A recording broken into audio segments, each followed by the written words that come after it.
तो स्वागत है दोस्तों आपका हमारे YouTube चैनल स्टडी गुरु में। आज हम करने वाले हैं पार्ट 1 संख्या पद्धति का एक्सरसाइज नंबर 1.2।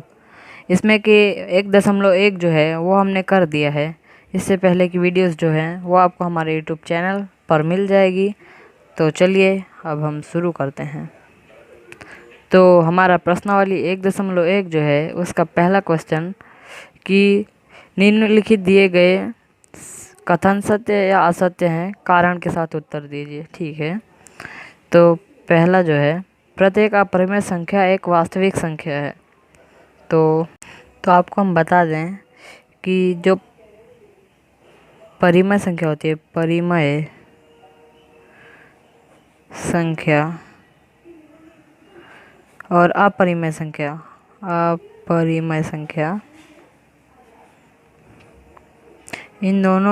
इन दोनों से ही वास्तविक संख्या बनती है। वास्तविक संख्या ठीक है। तो क्या बोलता है कि आपके प्रत्येक अपरिमेय संख्या एक वास्तविक संख्या है। तो जैसा कि अभी मैंने बताया कि परिमेय संख्या और अपरिमेय संख्या से ही वास्तविक संख्या बनती है। तो प्रत्येक अपरिमेय संख्या तो वास्तविक संख्या होगी ही। तो यह कथन सत्य है, इसका आंसर होगा यह कथन सत्य है क्योंकि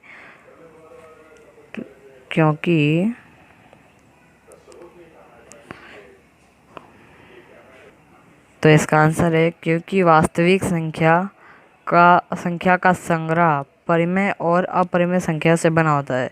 क्योंकि वास्तविक संख्या का संग्रह परिमेय और अपरिमेय संख्या से बना होता है, इसलिए प्रत्येक अपरिमेय संख्या वास्तविक संख्या होगी। ठीक है, तो चलिए दूसरा हमारा क्वेश्चन देखते हैं। तो संख्या रेखा पर प्रत्येक बिंदु m के रूप में होता है, जहां m एक प्राकृतिक संख्या है। अब देखिए प्राकृतिक संख्या में क्या होता है, 1 2 3 4 5 6 है ना। तो सभी संख्या रेखा पर m मतलब वर्गकरणी में m के रूप में है, जो कि सब प्राकृतिक संख्या है। तो संख्या रेखा पर तो कुछ इस प्रकार से होता है ना, 0 1 2 3 4 और इस साइड -1 -2 -3 होता है। तो प्राकृतिक संख्या तो होगा, यानी ये जो संख्या है ये इसके रूप में है, परंतु ऋण पूर्णांक जो है, धन पूर्णांक तो होगा परंतु ऋण पूर्णांक जो है वो तो नहीं होगा। देख लीजिए, धन पूर्णांक जो है वो होगा लेकिन ऋण पूर्णांक नहीं होगा। सभी के सभी संख्या रेखा पर इसके रूप में तो होंगे लेकिन इसके रूप में नहीं होंगे, इसलिए ये कथन असत्य है। असत्य क्योंकि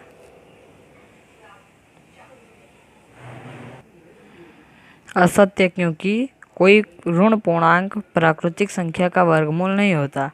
धन पूर्णांक तो होता है लेकिन ऋण पूर्णांक नहीं होता। तीसरा क्वेश्चन पढ़ते हैं। तो क्या बोलता है, प्रत्येक वास्तविक संख्या एक अपरिमेय संख्या है। तो क्या बोलता है कि प्रत्येक वास्तविक संख्या एक अपरिमेय संख्या है। तो ये तो गलत हो जाएगा, क्योंकि सभी के सभी अपरिमेय थोड़ी ना है, इन दोनों के मिक्स में है तो ये बनता है, अकेले इससे तो नहीं बनता है ना। तो ऐसा बोलेंगे, ऐसा वही बोल रहा है कि सभी के सभी वास्तविक संख्या अपरिमेय संख्या हैं, प्रत्येक वास्तविक संख्या अपरिमेय संख्या होती है, ऐसा बोल रहा है। तो प्रत्येक वास्तविक संख्या अपरिमेय और प्रमेय दोनों होती है, तो इसलिए यह असत्य है। इसका कारण भी यही है और इसका आंसर भी यही है। ठीक है, तो आगे हम क्वेश्चन नंबर 2 करते हैं। क्या सभी धन पूर्णांक के वर्गमूल अपरिमेय होते हैं? यदि नहीं तो कोई एक ऐसी संख्या का उदाहरण दीजिए जो परिमेय हो। तो क्या बोलता है कि क्या सभी धन पूर्णांक मतलब धन पूर्णांक संख्या, धन पूर्णांकों का वर्गमूल अपरिमेय होता है। मतलब कि क्या सभी धन पूर्णांकों का वर्गमूल अपरिमेय होता है? यदि नहीं तो इसका उदाहरण देना है। तो इसका आंसर है, क्वेश्चन नंबर 2 का आंसर है कि नहीं। नहीं, ठीक है। नहीं क्यों? क्योंकि ऐसा धन पूर्णांक जैसे ये है 4 वर्गमूल, ठीक है, तो इसका 2 होता है, और ये परिमेय संख्या है नहीं है, ठीक है ना। तो जैसे कि 9, तो इसका 3 होता है। ऐसा ही तो इसके कुछ उदाहरण जो मांगे उसके हिसाब से ये दोनों लिख देने हैं। नहीं, उदाहरण के तौर पे वर्गमूल 4 बराबर 2, वर्गमूल 9 बराबर 3। एक उदाहरण लिखोगे तो भी पे चलेगा, और ये दोनों ही सही हैं। तो चलिए आगे क्वेश्चन नंबर 3 करते हैं। तो क्वेश्चन नंबर 3 पढ़ते हैं। क्वेश्चन नंबर 3 है कि दिखाइए कि संख्या रेखा पर वर्गमूल 5 को किस प्रकार निरूपित किया जा सकता है। तो इसके लिए हमें स्केल और डी की ज़रूरत पड़ेगी, स्केल, परिकर और डी की। तो ठीक है, अभी करते हैं। तो क्वेश्चन नंबर 3, दिखाइए कि संख्या रेखा पर वर्गमूल 5 किस प्रकार निरूपित है। तो इसके लिए सबसे पहले हम एक रेखा खींचेंगे। हमने एक इस प्रकार की रेखा खींच ली। अब परिकर की मदद से एक एक इकाई माप के इसमें हम इसकी बराबर दूरी पर हम कट पाड़ेंगे, ठीक है। हमने एक एक इकाई का माप लेकर इसमें चाप पाड़ के हमने बराबर से कर दिया है। अब इसके बाद इन्हें थोड़ा गाढ़ा कर दीजिए पहले। ये बेसिक है, अभी तो क्वेश्चन शुरू भी नहीं हुआ है। तो देखिए यहाँ पे 0, 1, 2, 3, -1 और -2 संख्या रेखा इसी प्रकार से होती है ना। तो अब 0 को हम O मान लेंगे। संख्या रेखा पर निरूपित करना है, मतलब हमें इस संख्या रेखा पर वर्गमूल 5 को बिठाना है, ठीक है। तो उसके लिए हमें यहाँ से यहाँ तक की दूरी हमने 2 इकाई ले ली। O से इसे मान लेंगे हम A।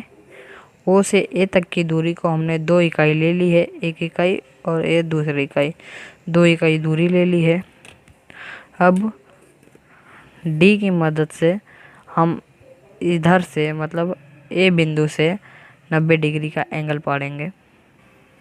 हमने 90 डिग्री का एंगल पाड़ लिया है। अब एक इकाई माप कर हम इस पर चाप पाड़ेंगे, ठीक है।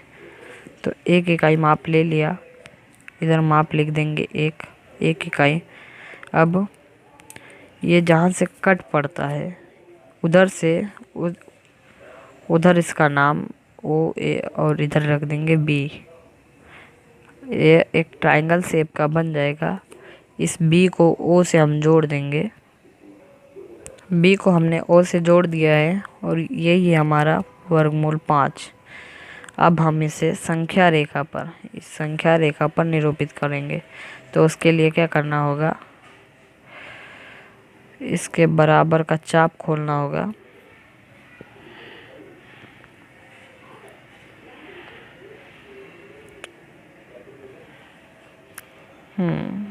अरे यार, हाँ, तो इसके बराबर का चाप खोलना होगा।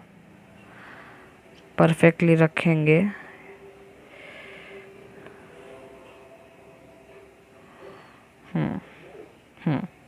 उसके बाद टूटक रेखा से कुछ इस प्रकार संख्या रेखा पे लाएंगे। तो यहाँ पे हमें ये प्रतिच्छेदित करती है और यहाँ पे वर्गमूल 5 निरूपित होता है।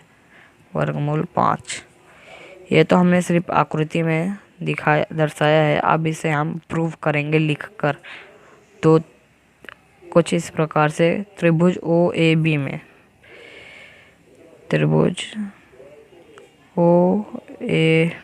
में वर्गमूल 5 क्या है, OB बराबर करनी में ये एक फॉर्मूले टाइप का है।